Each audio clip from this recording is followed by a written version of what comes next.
Hello and welcome to Channel's Book Club. I am Olakunle Kasumo. We have recently been looking at books for or about children, teenagers, and young adults. Today is not different in that regard.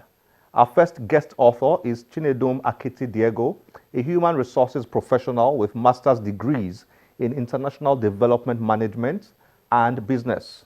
One of Chinedum's long-term passion is working with young Nigerians to appreciate and realize their potential and that of their country. Recently, she got into creative writing and has since found it to be something she enjoys and can use to convey her passion. Chinedum's debut novel is this book titled The Call. It's a small-sized fictional work with a story you can describe as being close to the heart. It's one suited for teenagers and young adults as much as it is for older people.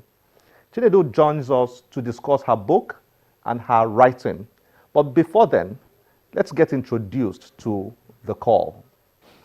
A family returns to their homeland with dreams of changing it and making it a first world nation.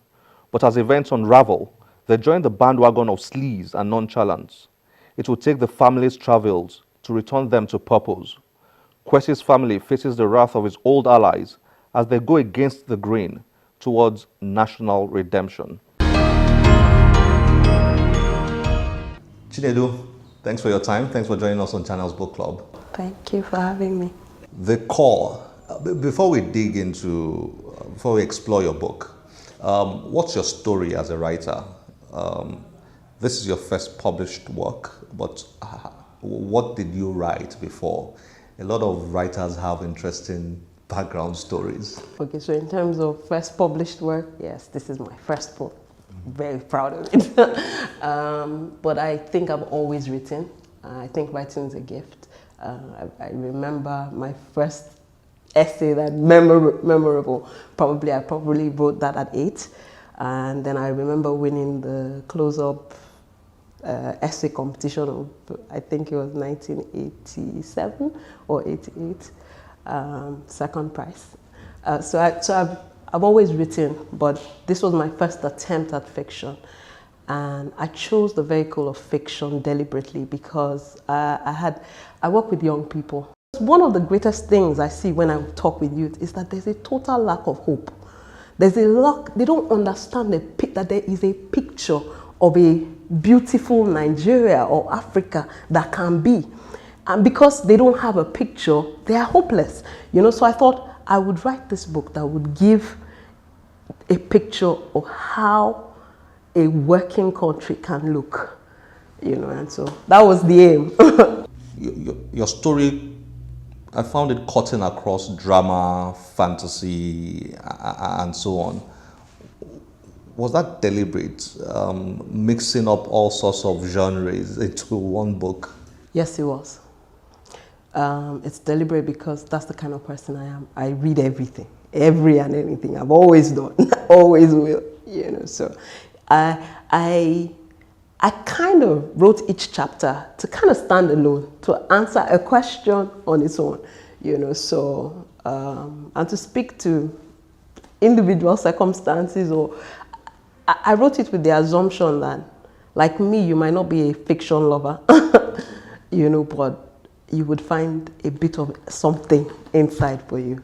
I think there's a bit of everything for everybody in it. There's a clear attempt at pointing out different problems that countries like Nigeria and other African countries have.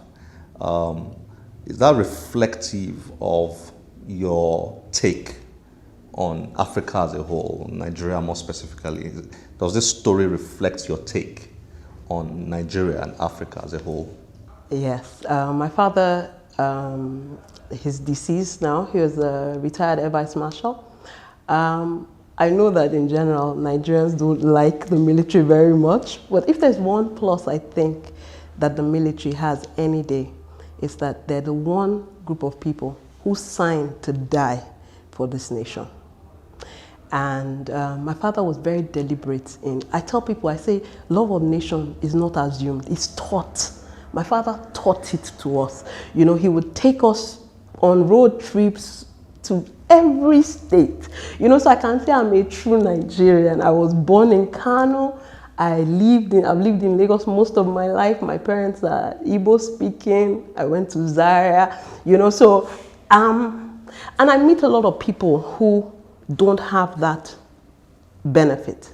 So I know that it's not an error. It's not a happenstance. So my father was very deliberate. I mean, he would talk about, how great Nigeria was. He would take us to museums, and he refused to give us English names, those kind of things. My father was so I attended this very transformational school, and the focus was on building capacity to transform Africa. So for the first time, I began to see that Africa's problems were not unique. Today, we have, there's a degree of carelessness when we speak. Nigeria can never be good, and things like that.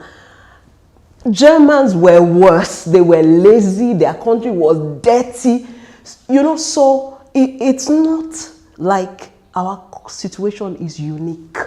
And so, like I said, that's what that course did for me. It showed me that, look, if other people have come through this thing, you can come through it too. But you need a different mindset. You need to understand that you have to take responsibility for nations. One of the things they used to say to us is, angels don't build nations, people do. So you can't assume that Nigeria would be better. Africa will suddenly become great. We'll sleep one day and wake up. No, men and women have to roll up their sleeves and say, we are working for this thing, and it will cost us. So that's one of the elements too I try to bring into the book. So you see the family preparing for the cost. You might die in this course, but you have to get to a place where your life is not as high in your mind as your nation's glory, for want of a better word.